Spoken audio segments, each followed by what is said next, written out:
মানে আপামর জনসাধারণের মধ্যে একটা ভাগ সৃষ্টি করা হচ্ছে। সেই ভাগটাও আমি দেখলাম একটা ইন্টারেস্টিং, আমার অ্যানালাইসিসে যেটা আসলো ভেরি ইন্টারেস্টিং ওয়ে।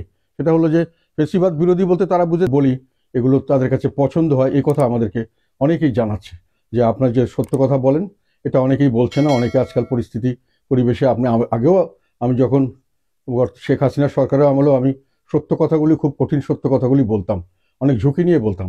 এখনও আমি বলছি যেগুলোর কথা সত্য, এটা অনেকেই মনে করছেন যে আমি বেশ বড় ঝুঁকি নিয়ে এসব কথা বলছি, আমার সমস্যা হতে পারে। তারপরে যে আমি বলছি এটা সাধারণভাবে মানুষে গ্রহণ করছেন, মানুষ এটাকে ভালো মনে করছেন।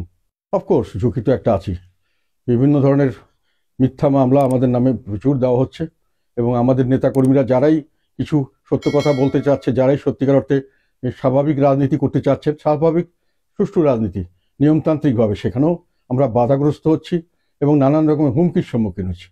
আমাদের মিটিং করতে দেওয়া হয় না, মিছিল করতে দেওয়া হয় না, আমাদের লোকেরা রাস্তায় গেলে নানানভাবে তাদের উত্ত্যক্ত করার চেষ্টা করা হয়। আর একটা হলো যে সরকারি তরফ থেকে বা যে কোনোভাবেই হোক, সরকারের তরফ থেকে বলা ঠিক হবে না, তবে আমাদের অনেক নেতাকর্মীর নামে প্রচুর মামলা হচ্ছে এবং এইগুলো মামলাগুলোকে আবার অনেক সময় সরাসরি তাদেরকে ধরে তাদেরকে জেলও দেওয়া হয়েছে কয়েকজনকে, এবং বিভিন্নভাবে তাদেরকে হয়রানি করা হচ্ছে।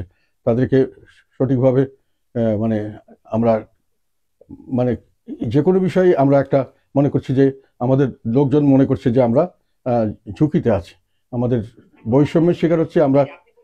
তো কিছুটা হলো আমরা যেটা ফ্যাসিজম বলা হয়, আমরা আগে তো ফ্যাসিজম ইউজ করতাম না,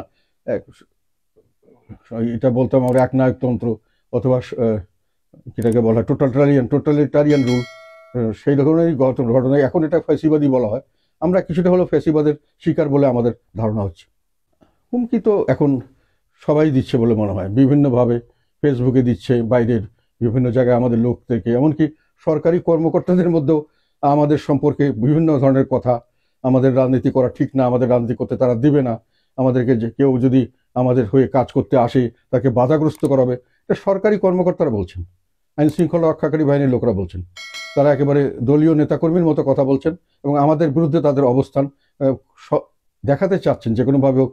এটাতে হয়তো তারা কিছু পুরস্কৃত হচ্ছেন, কারণ রাষ্ট্রীয় তরফ থেকে এটাকে বাধা দেওয়া হচ্ছে না এবং কোনো কোনো ক্ষেত্রে মনে হয় তারা উৎসাহ পাচ্ছেন, না হলে এই ধরনের কাজ তারা কেন করবেন আমি ঠিক জানি না। আমি এই কথাটা একটু একটু বিস্তারিতভাবে বলি। অনেকেই কথা, আমাদের কিন্তু এই বৈষম্য বিরোধী আন্দোলনে একেবারে গোড়ার থেকে আমি ছিলাম, আমাদের দল ছিল এবং একেবারে আমরা রেজুলেশন নিয়ে এগুলো সমর্থন দিয়েছি। শেষ পর্যন্ত 5ই আগস্টের সরকার গঠনের সময় আমি ছিলাম। পরবর্তীকালে প্রথম যখন ডাকা হলো সেখানেও গিয়ে আমরা পার্টিসিপেট করেছি এবং আমরা পজিটিভলি ওনাদেরকে সাহায্য করতে চেয়েছি। ইতিমধ্যে আমি খেয়াল করলাম যে দেশের মধ্যে একটা ওই যে ফ্যাসিবাদ বিরোধী আর ফ্যাসিবাদ দোসর এবং ফ্যাসিবাদ এই ধরনের একটা ভাগ করা হচ্ছে এবং সেটা সর্বস্তরের মানুষের মধ্যে, ব্যবসায়ীদের মধ্যে করা হয়েছে, পেশাজীবীদের মধ্যে করা হচ্ছে, বুদ্ধিজীবীদের মধ্যে করা হচ্ছে, শিল্পী, সাহিত্যিক, প্লেয়ার, মানে আপামর জনসাধারণের মধ্যে একটা ভাগ সৃষ্টি করা হচ্ছে। সেই ভাগটাও আমি দেখলাম একটা ইন্টারেস্টিং, আমার অ্যানালাইসিসে যেটা আসলো ভেরি ইন্টারেস্টিং ওয়ে। সেটা হলো যে ফেসিবাদ বিরোধী বলতে তারা বুঝাতে চাচ্ছেন যে এই শেখ হাসিনার শাসন আমলে যারা যারা যে কোনোভাবে নির্যাতিত হয়েছেন বা নির্যাতিত হওয়ার সম্মুখীন হয়েছেন বা হবেন বলে মনে হয়েছিল, বা যাদেরকে ওনারা সরকারের কিছু যারা এই গুরুত্বপূর্ণ ব্যক্তিবর্গ যারা সিদ্ধান্ত নেন আমরা মনে করি, তাদের কাছে মনে হয়েছে তাদেরকে সবাই ওনারা মনে করছেন ফেসিবাদী বিরোধী শক্তি। আর বাকি যারা সরকারের সময় কোনো রকম মানে ঝুঁকির মুখোমুখি হননি, কোনো রকমভাবে তাদেরকে কোনো সমস্যায় পড়তে হয়নি এই সরকারের আমলে কোনো, এবং কোনো না কোনোভাবে শেখ হাসিনার বা আওয়ামী লীগের সঙ্গে কিছু না কোনোভাবে একটা যুক্ত ছিলেন, সেটা হয়তো ইনোসেন্টলি এটা সরকারের সঙ্গে অনেকেরই অনেকভাবে থাকতে হয়, তাদেরকে সবাই ওনারা ফেসিবাদের দোসর বা মানে তারা দেশপ্রেমিক নয় এবং তারা দেশদ্রোহী, ফেসিবাদের দোসর এবং ফেসিবাদ এইভাবে ভাগ করছেন।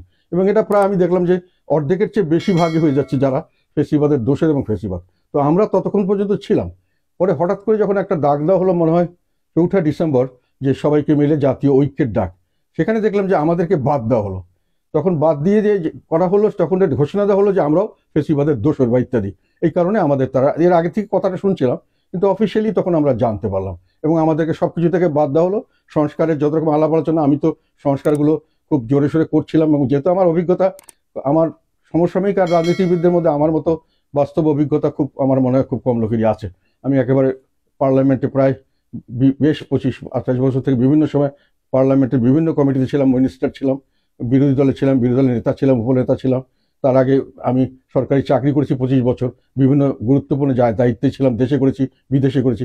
আমার অভিজ্ঞতাগুলো দিয়ে আমি অনেক কমিটিতে ছিলাম, যেই কমিটিগুলো এই সংস্কার করতে, মানে সংবিধানের উপরে কাজ করা, রুলস অফ প্রসিডিওর উপরে কাজ করা, দেশের শাসন ব্যবস্থার বিভিন্ন সময় আমি এগুলো করেছি। চাকরির সময় করেছিলাম, এখনো করেছি, আইন তৈরি করা নতুন নতুন। তো সেই জন্য আমি খুব কাজ করছিলাম যে কিছু একটা হয়তো সংস্কার এগুলো করতে পারবো। তবে আমাদেরকে একেবারে পুরোপুরি বয়কট করা হলো। তখন আমি খেয়াল করে দেখলাম যে এই জিনিসটাকে, দেশটাকে দুই ভাগ শুধু করা হয়নি, একটা খুব সহজ জিনিস যেটা কমন, মানে মানুষ এক তরফকে দিয়ে আর এক তরফের উপরে, যেটা একটা এতদিন অনেকের একটা ক্ষোভ ছিল, অত্যাচারিত হয়েছে নানানভাবে, অন্যায়ভাবে হয়েছেন, সেটাও ঠিক। কিন্তু তাদেরকে, যে যাদের উপরে অত্যাচার করতে দেওয়া হচ্ছে, তারা কিন্তু সবসময় দায়ী ছিলেন না।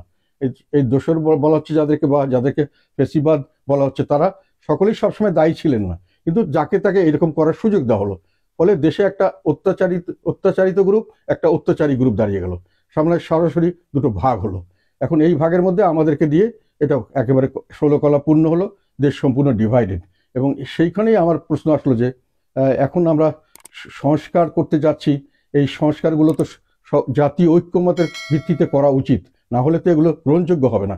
অর্ধেক লোককে বাদ দিয়ে যদি নির্বাচন হয়, সেই নির্বাচন তো শেখ হাসিনার সময়কার নির্বাচনের মতো হবে, এবং পরবর্তীকালে এইগুলো টিকবে কিনা। আবার যদি সংস্কার করা হয়, সেই সংস্কার তো পার্লামেন্টে গিয়ে সবার মতামতের ভিত্তিতে যদি গ্রহণ করা না হয়, তাহলে আবার এই শেখ হাসিনার সরকারের সময় যেগুলো ব্যর্থ হয়েছে, সেই ব্যর্থতার দিকে যাবে। তো এগুলোই কথা। তুমি কি জিজ্ঞাসা করছিলেন কথাটা? ও আচ্ছা আচ্ছা আচ্ছা, এখন আমি এটা বলছি। এখন তোমার নির্বাচনের প্রশ্ন আসলো, তখন আমি যেটা খেয়াল করছি, এখন পর্যন্ত যেটা খেয়াল করছি, সেটা হলো এই যে তাদের একটা ধোয়া তুলে দিল যে আমরা ফেসিবাদের দোষর বা ফেসিবাদ যে কোনো একটা ক্যাটাগরিতে পড়ে গেছি। এখন দেখলাম সরকারি কর্মকর্তা কর্মচারী যারা বিভিন্ন জায়গায় নির্বাচনের সঙ্গে জড়িত থাকবেন, আইন শৃঙ্খলা রক্ষাকারী বাহিনীর লোকরা যারা প্রশাসনে আছেন, বা এমনকি আমরা যে বিচার বিভাগে যাব কোনো একটা, সেখান থেকেও আমরা দেখছি যে সবাই একটু আমাদের প্রতি একটা নেগেটিভ, মানে যেহেতু আমরা এখন তাদের সরকারের থেকে খারাপ দৃষ্টিতে আছি, কাজে আমাদেরকে একটা আলাদাভাবে রাখার ব্যবস্থা করা হচ্ছে। এইরকম যদি পরিস্থিতি হয়, তাহলে নির্বাচনের আগে আমাদের যেটা লেভেল প্লেইং ফিল্ড, এটা অত্যন্ত ইম্পর্টেন্ট একটা জিনিস। আমি নির্বাচন করব, সেখানে যদি আমি বুঝি যে আমার ভোটাররা যেতে পারবে না, আমরা সঠিকভাবে ক্যাম্পেইন করতে পারবো না, বা ভোটাররা ভোট দিলেও সেটা সঠিকভাবে রেজাল্ট আসবে না, যেটা শেখ হাসিনার সময় হয়েছে, তাহলে সেই সব নির্বাচন তো আমরা গ্রহণ করতে পারবো কিনা আমরা জানি না। তার আগে আমাদের লেভেল প্লেইং ফিল্ড নিশ্চিত করতে হবে, এবং লেভেল প্লেইং ফিল্ড নিশ্চিত করার জন্য যেগুলো দরকার, আমাদেরকে কনভিন্সড হতে হবে যে যারা সরকারের সঙ্গে জড়িত আছেন, এগুলো কাজের সঙ্গে থাকবেন এবং তারা নির্বাচন কন্ডাক্ট করবেন, তাদেরকে সেইভাবে নিরপেক্ষতা আছে এবং আমাদের সেই ব্যাপারে কনভিন্সড হতে হবে, তাহলেই নির্বাচন হয়তো সঠিকভাবে আমরা করতে পারবো। আর ওনারা যদি আমাকে নির্বাচন করতে না দেন, সেটা অন্য কথা। সেটা হলে তো দেশ তখন আর এক পর্যায়ে চলে যাবে, যেটার দিকে আমি ভয় করছি। দেশকে যদি স্বাভাবিকভাবে না রেখে অর্ধেক করার চেষ্টা করা হয়, যেটা শেখ হাসিনা করেছিলেন এবং উনি টিকতে পারেননি, তাহলে এনাদেরও সেই ভাগ্য হবে। তখন হয়তো দেশ আবার এই বৈষম্য বিরোধী আন্দোলন বা মুক্তিযুদ্ধ যেটাকে আমি বলি, সেটা হবে, ফ্যাসিবাদ বিরোধী আন্দোলন সেটা আবার শুরু হবে। এবং এখন যেভাবে দেশ এগিয়ে যাচ্ছে, তাতে এটা একটা পর্যায়ে অবশ্যম্ভাবী হয়ে যেতে পারে। এটা আমি করি বা না করি, আমাদের মতো লোক যত কোনো সময় ওইরকম দিকে যেতে চাইবেন না, কিন্তু নিয়মতান্ত্রিক রাজনীতি যদি না থাকে, তাহলে সবাই তো বসে থাকবে না। তখন এটার সেই সংঘাতপূর্ণ পরিস্থিতির দিকে দেশ যাবে, এবং যেখানে আমাদের অর্থনৈতিক পরিস্থিতি এখন অত্যন্ত করুণ। সাধারণভাবে আমাদের দেশে এখন জিনিসপত্রের দাম বাড়ছে এবং সেখানে কোনো কন্ট্রোল করা সম্ভব হচ্ছে না। এটা সরকারকে এককভাবে আমি দায়ী করব না, তারপরেও মানুষের থেকে সরকারকে যে আশা করে, তাদেরকে বাঁচতে হবে। আর তাদের কোনো নিরাপত্তা নাই, যেখানে সেখানে চুরি ডাকাতি রাহাজানি যাকে চিসাতে খুন করছে। আর খুন করে যদি তারা বলে যে আমরা এটা হলো ফেসিবাদ, মানে ফেসিবাদের দোষর, তাহলে মোটামুটি পুলিশ টুলিশ বা অন্যরা তাদেরকে অন্যভাবে দেখে। তারা কোর্টে গেল, তাদের অন্যরকম কোনো বিচার হয় না, পুলিশ গেলে এফআইআর অ্যাকসেপ্ট করে না। আমাদের পার্টি অফিসে আগুন লাগানো হলো, ওয়ার্নিং দিয়ে যে আগুন লাগানো হবে, আমরা পুলিশকে খবর দিলাম, সবাইকে খবর দিলাম, তারা আসলো, কোনো কিছু করলো না। এমনকি তারা একটা জিডি আমরা একটা কেস করতে গেলাম, সেটাও এখনো অ্যাকসেপ্ট করা হয়নি। তো এইসব পরিস্থিতি হলে নির্বাচনে আমাদেরকে বয়কট যদি ওনারা নাও করে, তাও হয়তো নির্বাচন আমরা করবো কিনা সেটা দেখতে হবে, ভেবে দেখতে হবে। নির্বাচনের জন্য যেটা দরকার, এটা হলো it is not just selection, it must be election. সেখানে অবাধ, সুষ্ঠু, নিরপেক্ষ এবং অন্তর্ভুক্তিমূলক হতে হবে। প্রতিটি মানুষ, অবাধ মানে হলো প্রতিটি মানুষকে ভোট দিতে হবে, প্রতিটি মানুষকে ভোটে দাঁড়াতে দিতে হবে। আমি যদি লোককে রেস্ট্রিক্ট করে দিই নিজের ইচ্ছায় যে এই কয়েকজন ছাড়া ভোট করতে পারবে না, তাহলে অর্ধেক লোকের যদি আমি সিটিজেনশিপই বাতিল করে দিই, তাদের ভোটিং রাইটসে বাতিল করে দিই, অর্ধেক লোকের যদি ভোটের দ্বারাতেই বাতিল করে দিই, তাহলে সেটা যা হওয়ার সেটাই হবে। সেটা তো নির্বাচন হবে না, এটা একটা সিলেকশন হবে, যেটা শেখ হাসিনা করেছিলেন। এটা বলা বড় মুশকিল। তবে ভাগ মানে যেটা হচ্ছে, আমার চোখে পড়ছে যে জিনিস মনে হচ্ছে যেন মানে ফ্যাসিবাদ বিরোধী বা ফ্যাসিবাদের বিরোধীর চেয়ে ফ্যাসিবাদের দোসর এবং ফ্যাসিবাদের সংখ্যা দিন দিন বাড়ছে আর কি। মানুষের সবাই কিছুটা হলো আতঙ্কে থাকছে। আমি সেদিনকে একজনের কাছে গেলাম, এক জায়গায় গেছি, ওখানে একটা ছেলে আমার কাছে আসতো, এক ভদ্রলোক, অনেক সময় দেখা হতো। বলে নাই কেন, ওকে থানায় পুলিশে নিয়ে তাকে জেলে দিয়ে দিয়েছে। কেন জেলে দিয়েছে? উনি একটা কোনো গ্রুপ ফটোতে একজন আওয়ামী লীগের নেতা টেতা বা কোনো মন্ত্রীর সঙ্গে একটা কোনো ন্যাচারাল কোনো পাবলিক ফাংশন অথবা কোনো জায়গায় ছিলেন, ওই জন্য ওনাকে ফ্যাসিবাদের দোসর হিসেবে ধরে, ওনার নামে কোনো মামলা টামলা ছিল না, একটা মিথ্যা একটা মামলার ভিতরে যেটাকে বলা হয় যে কি জানি অপরিচিত নাকি অজ্ঞাতনামা, সেই অজ্ঞাতনামার মধ্যে নাম দিয়ে ওনাকে জেলখানা পাঠিয়ে দেওয়া হয়েছে।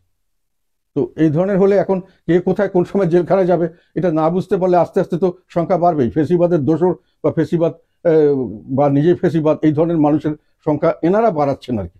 আমরা মনে করছি যে যারা এইসব নিজে কাজ করছে তারা এটাকে বাড়াচ্ছেন, তারা এই যে কোনোভাবে হোক এটা খুব একটা মানে হিংসা বিদ্বেষ এটা ছড়ানো, এবং এটার পপুলার একটা জিনিস, এটা নেশার মতো আর কি। মানুষকে বললে মানুষের হঠাৎ করে তার মনে হয় আমাকে তো এইভাবে অত্যাচার করেছে, কে করেছে সে কথা নেই, আমাকে অত্যাচার করেছে কাজেই আমি কাউকে না কাউকে অত্যাচার করবো, এই সুযোগটা দেওয়া হয়, তখন মানুষ ঝাঁপিয়ে পড়ে। এগুলো হলো চিপ পপুলারিটি, মানে মানুষকে হঠাৎ করে রাগিয়ে দেওয়া, হঠাৎ করে নামিয়ে দেওয়া। এটা করা যত সহজ, নিবানো আবার তত কঠিন। যে লোকটাকে একবার অন্যায়ভাবে হোক বা যে কোনোভাবে হোক, যাকে ঘৃণা দেওয়া হয়, যাকে প্রতিশোধ দেওয়া হয়, যার উপরে কোনো রকম কোনো বিদ্বেষ দেওয়া হয়, তার মনে কিন্তু এই বিদ্বেষটা থাকে। তখন আবার সে যে কোনো সময় এটাকে রিসিপ্রোকেট করতে চায়, আবার সেটাকে সে প্রতিবাদ করতে চায়, এটার প্রতিহত করতে চায়, এমনকি আবার সুযোগ পেলে এটা করে। আমাদের দেশে কিন্তু এই এই প্রতিহিংসার রাজনীতি কিন্তু অনেক দিন থেকে চলছে, এবং আমাদের দেশে বেশিরভাগ সরকারই কিন্তু সহজভাবে ক্ষমতা থেকে যেতে পারেনি। আমি সেদিকে বলছিলাম যে সহজভাবে যেতে না পারার কারণে কেউ ক্ষমতা ছাড়তে চায় না, এটা একটা অন্যতম কারণ ক্ষমতা আঁকড়ে থাকার। সেই জন্য আমাদের একটা কালচার সৃষ্টি করা উচিত ছিল যে রাজনীতি করা মানে এটা পাকিস্তানে আমরা দেখেছি, অনেকদিন পর্যন্ত দেখেছি আমরা। পাকিস্তান থেকে তো আমি চাকরি টাকরি করি, তারপরেও কিন্তু অনেকদিন পর্যন্ত ছিল, মানে নেতারা একজন একজনের সঙ্গে পারিবারিকভাবে তারা সামাজিকভাবে মিশতেন, কম্পিটিশন করতেন, কেউ হেরে যেত কেউ জিতে যেত। কিন্তু একজন হেরে গেলে তাকে সর্বাত্মকভাবে ধ্বংস করতে হবে, তাকে চেহারাই দেখা যাবে না, তার সঙ্গে মেশাই যাবে না, তাদের সঙ্গে যাওয়াই যাবে না। এই ধরনের কালচার আমাদের মতো গুটি কয়েক দেশ ছাড়া বেশিরভাগ সভ্য দেশ বা আমাদের আশেপাশের কোনো দেশই নেই। ভারতে বলেন কোনো বলেন, সবাই ইলেকশন করছে, হেরে যে যাচ্ছে, সেও তার বিয়েতে যাচ্ছে, তার দুঃখ কষ্টের পাশে দাঁড়াচ্ছে, আর দেশের স্বার্থে সবাই কিন্তু এক হচ্ছে। আমাদের কিন্তু এই যে প্রতিহিংসার রাজনীতি একটা সবচেয়ে খারাপ দিক হলো, আমরা দেশের স্বার্থে এক হতে পারি না। আমরা ঝট করে অন্য লোকের কাছে সাহায্যে চলে যাই, বিদেশের কাছে সাহায্যের জন্য যাই। গেলেই হয় যে বিদেশিরা তোমাকে সাহায্য তো ফ্রি কেউ করবে না, যখনই যার কাছে সাহায্যের জন্য চাইবো আমি সেটার জন্য তাকে একটা প্রাইস দিতে হয়, এবং এইটা রাষ্ট্র এটার জন্য ক্ষতিগ্রস্ত হয়। আমরা নিজেদের মধ্যে যেই ভাই ভাই হিসেবে থাকি, ভাই ভাইয়ের ঝগড়া আমরা ভাই ভাই মিটিয়ে নেব, আমাদের কারো কাছে যাবো না, তাহলে এগুলো জিনিস অনেক সহজ হতো। আমরা চেয়েছিলাম, এবার আমি প্রথম দিন যখন গিয়েছিলাম আমাদের মাননীয় আমাদের প্রধান উপদেষ্টার কাছে, আমি কিন্তু বলেছিলাম যে আপনি একটা সুযোগ এসছে, 99% মানুষ এক হয়ে চায় যে কোনোখানেই হোক শেখ হাসিনার পতন চেয়েছে, তারা চেয়েছে একটা ভালো নির্বাচন, তারা চেয়েছে একটা ভালো সরকার ব্যবস্থা, এবং সেই মাধ্যমটা একটা জবাবদিহিতামূলক সরকার, এবং তার মাধ্যমে বৈষম্যহীন সরকার, একটা দেশ সমাজ ব্যবস্থা, ন্যায় বিচার ভিত্তিক। এটার জন্য কিন্তু সবাই এক হয়েছে। এখন আপনি যদি এটাকে এক রাখেন, তাহলে আপনি যেটা করতে চাইবেন সেটাই কিন্তু হবে, এবং সবাই আপনার সঙ্গে থাকবে। আপনি যতদিন থাকতে চান, কেউ অরাজি হবে না। মানুষের দুঃখ কষ্ট আদা পেটা কেউ হলেও